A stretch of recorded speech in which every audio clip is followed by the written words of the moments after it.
আসসালামু আলাইকুম। বাংলা সংবাদে আপনাদের সবাইকে স্বাগত জানাচ্ছি। আমি ফিরোজ তোহা। শুরুতেই বিআর বেকাবলস সংবাদ শিরোনাম জানিয়ে দেব এই মুহূর্তে হাতে পাওয়া সর্বশেষ গুরুত্বপূর্ণ আপডেট বাংলা সংবাদ। শুরুতেই থাকছে সুখবর। বেগম খালেদা জিয়ার মুক্তি, যাবেন কার্যালয়ে। অবশেষে মুক্তি পেয়েছেন বিএনপি চেয়ারপারসন বেগম খালেদা জিয়া। মঙ্গলবার 6 আগস্ট বিকেলে এক আদেশে রাষ্ট্রপতি মোহাম্মদ শাহাবুদ্দিন তাকে মুক্তির আদেশ দিয়েছেন। এদিকে ছাত্র জনতার সফল আন্দোলনকে গণ অভ্যুত্থান হিসেবে আখ্যা দিয়েছেন সাবেক প্রধানমন্ত্রী বিএনপি চেয়ারপারসন বেগম খালেদা জিয়া।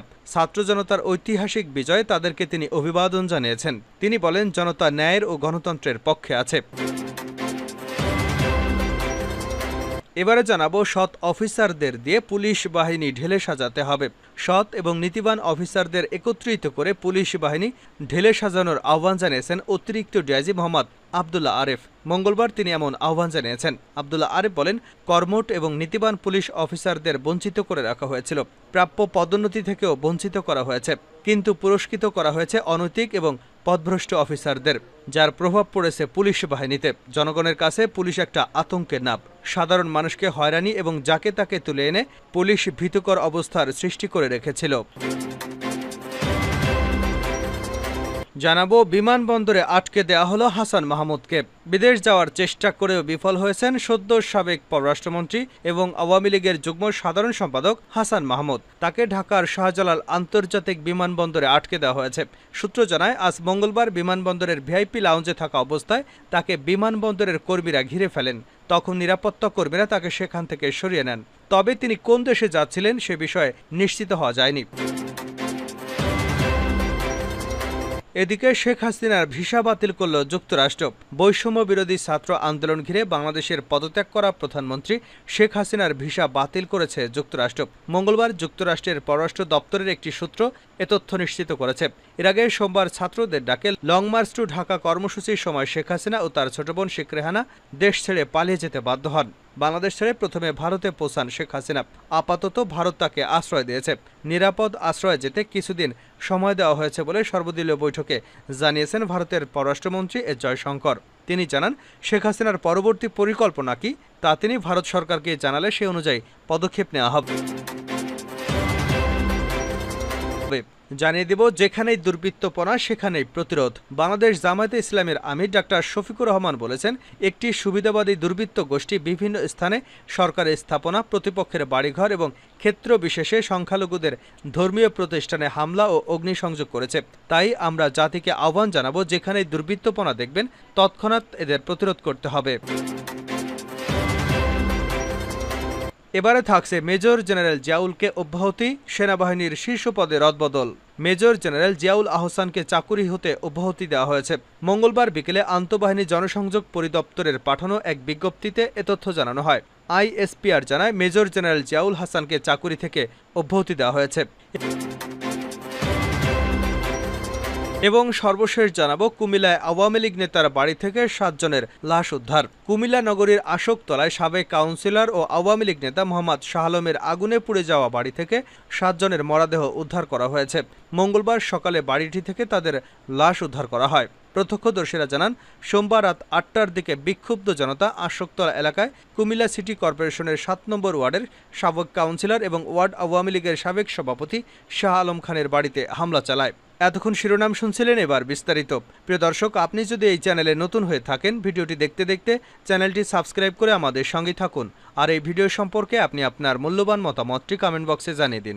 আর হ্যাঁ প্রিয় দর্শক, জানিয়ে দিন ভিডিওটি কোথা থেকে দেখছেন।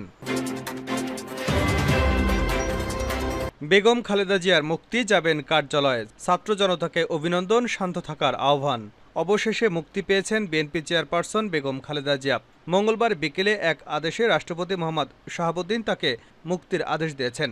এদিকে ছাত্র জনতার সফল আন্দোলনকে গণ অভ্যুত্থান হিসেবে আখ্যা দিয়েছেন বিএনপি চেয়ারপারসন খালেদা জিয়া। ছাত্র জনতার ঐতিহাসিক বিজয়ে তাদেরকে তিনি অভিবাদন জানিয়েছেন। তিনি বলেন, জনতা ন্যায়ের ও গণতন্ত্রের পক্ষে আছে। চিকিৎসাধীন বিএনপি চেয়ারপারসনের চিকিৎসক ও নেতাদের সঙ্গে আলাপকালে এসব কথা বলেন তিনি। খালেদা জিয়ার মেডিকেল বোর্ডের একজন চিকিৎসক রাতে এসব তথ্য জানিয়েছেন। ওই চিকিৎসক বলেন, হয়তো এ সপ্তাহের মধ্যেই খালেদা জিয়া মুক্তি পাবেন। মুক্তির মিছিলে ব্যাপক জমায়েতের নির্দেশনা দেওয়া হয়েছে।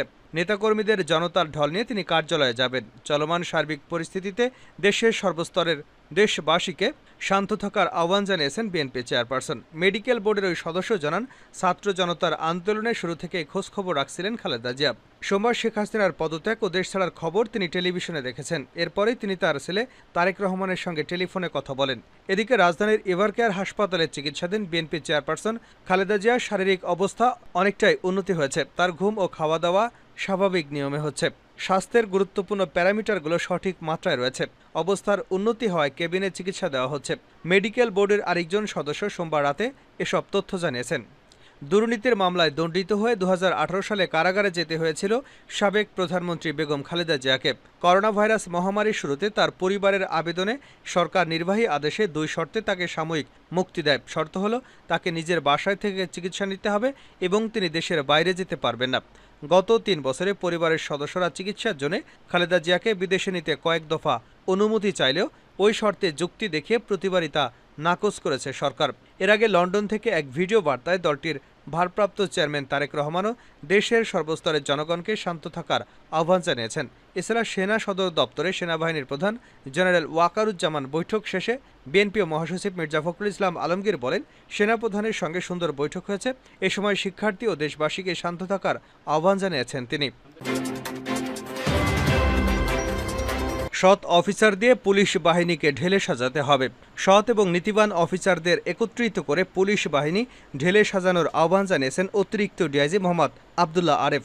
মঙ্গলবার তিনি এমন আহ্বান জানিয়েছেন। আবদুল্লাহ আরেফ বলেন, কর্মঠ এবং নীতিবান পুলিশ অফিসারদের বঞ্চিত করে রাখা হয়েছিল।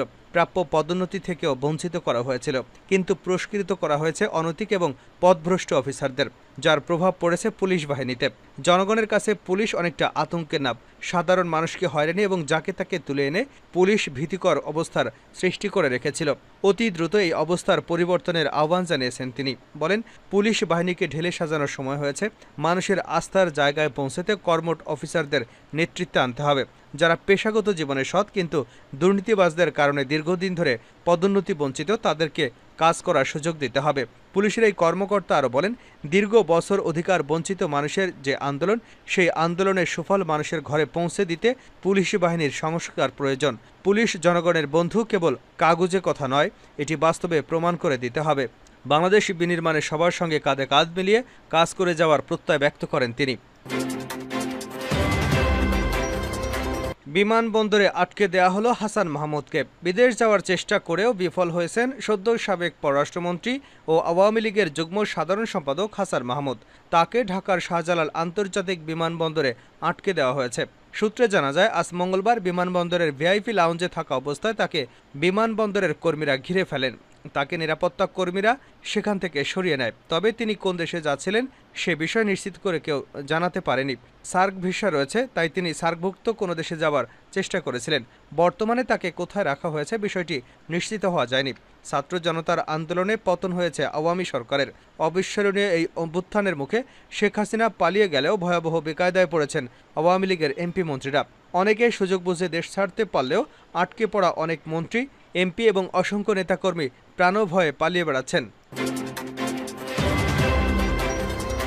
শেখ হাসিনার ভিসা বাতিল করল যুক্তরাষ্ট্র। বৈষম্য বিরোধী ছাত্র আন্দোলন ঘিরে বাংলাদেশের পদত্যাগ করা প্রধানমন্ত্রী শেখ হাসিনার ভিসা বাতিল করেছে যুক্তরাষ্ট্র। মঙ্গলবার যুক্তরাষ্ট্রের পররাষ্ট্র দপ্তরের একটি সূত্র একথা জানায়। এর আগে সোমবার ছাত্রদের ডাকে লং মার্চ টু ঢাকা কর্মসূচির সময় শেখ হাসিনা ও তার বোন শেখ রেহানা পালিয়ে যেতে বাধ্য হন। বাংলাদেশ ছেড়ে প্রথমেই ভারতে পৌঁছান শেখ হাসিনা। আপাতত তাকে ভারত আশ্রয় দিয়েছে। নিরাপদ আশ্রয়ে যেতে কিছুদিন তাকে সময় দেওয়া হয়েছে বলে সর্বদলীয় বৈঠকে জানিয়েছেন ভারতের পররাষ্ট্রমন্ত্রী এস জয়শঙ্কর। তিনি জানান, শেখ হাসিনার পরবর্তী পরিকল্পনা কি তা তিনি ভারত সরকারকে জানালে সেই অনুযায়ী পদক্ষেপ নেওয়া হবে। প্রধানমন্ত্রী শেখ হাসিনাকে যুক্তরাজ্য আশ্রয় দেবে কিনা তা এখন স্পষ্ট নয়। কয়েকটি অসমর্থিত সূত্রে জানা গেছে, শেখ হাসিনা ব্রিটেনে আশ্রয় চেয়েছেন, কিন্তু এখনও সেখান থেকে সবুজ সংকেত পাননি। শেখ হাসিনা যে পদ্ধতিতে ব্রিটেনের কাছে আশ্রয় চেয়েছেন, অভিবাসন আইন অনুযায়ী তা সম্ভব নয়। ওই পদ্ধতিতে কাউকে আশ্রয় দিতে পারে না ব্রিটেন। সে দেশের পররাষ্ট্র মন্ত্রণালয়ের সাথে যোগাযোগ করে এ তথ্য পেয়েছে ভারতের গণমাধ্যম এনডিটিভি। যেখানেই দুর্বৃত্তপনা সেখানেই প্রতিরোধ জামাত। বাংলাদেশ জামায়াতে ইসলামের আমির ডাক্তার শফিকুর রহমান বলেছেন, একটি সুবিধাবাদী দুর্বৃত্ত গোষ্ঠী বিভিন্ন স্থানে সরকারের স্থাপনা, প্রতিপক্ষের বাড়িঘর, ক্ষেত্র বিশেষে সংখ্যালঘুদের ধর্মীয় প্রতিষ্ঠানে হামলা এবং অগ্নিসংযোগ করছে। তাই আমরা জাতিকে আহ্বান জানাবো, যেখানে দুর্বৃত্তপনা দেখবেন তাৎক্ষণিক এদের প্রতিরোধ করতে হবে। মঙ্গলবার বিকেলে রাজধানীর মগবাজারে দলের কেন্দ্রীয় কার্যালয়ে এক সংবাদ সম্মেলনে তিনি এমন আহ্বান জানান। জামায়াতের আমির বলেন, গতকালই আমরা উদাত্ত আহ্বান জানিয়েছি, আজকে আবারও আমরা জাতিকে আহ্বান জানাবো, যেখানে দুর্বৃত্তপনা দেখবেন তৎক্ষণাৎ এদের প্রতিরোধ করতে হবে। আমরা কথা দিচ্ছি, বিদ্যমান প্রশাসনকে এ বিষয়ে আমরা সর্বাত্মক সহযোগিতার জন্য প্রস্তুত। দলের নেতাকর্মীদের এক নির্দেশনা দিয়ে ডক্টর শফিকুর রহমান বলেন, এখন থেকে যেখানে মানুষের বিপন্ন হবার শঙ্কা আছে সেখানে জামায়াতের নেতাকর্মীরা যেন পাহারাদারের ভূমিকা পালন করে। যারা লুটপাট, অগ্নিসংযোগের ঘটনা ঘটিয়েছে তাদের চিহ্নিত করে বিচারের দাবি জানান তিনি। আমিরে জামাত বলেন, ৫৬,০০০ বর্গমাইলের এদেশে কোথাও কোনো ফাঁক করে কোনো দুর্বৃত্ত কোনো দুর্ঘটনা ঘটিয়ে বসে, এজন্য দু একটা সংগঠনের দ্বারা প্রতিরোধ করা সম্ভব নয়। এখানে আপামর জনগণের স্বতঃস্ফূর্তভাবে দায়িত্ব পালন করতে হবে, তাহলে অবশ্যই দুর্বৃত্তরা এ দুঃসাহস দেখাতে পারবে না। যারা ইতিমধ্যে এ কাজগুলো করেছে তাদের অবশ্যই আইনের আওতায় আনতে হবে, তাদের ছাড় দেওয়া ঠিক হবে না।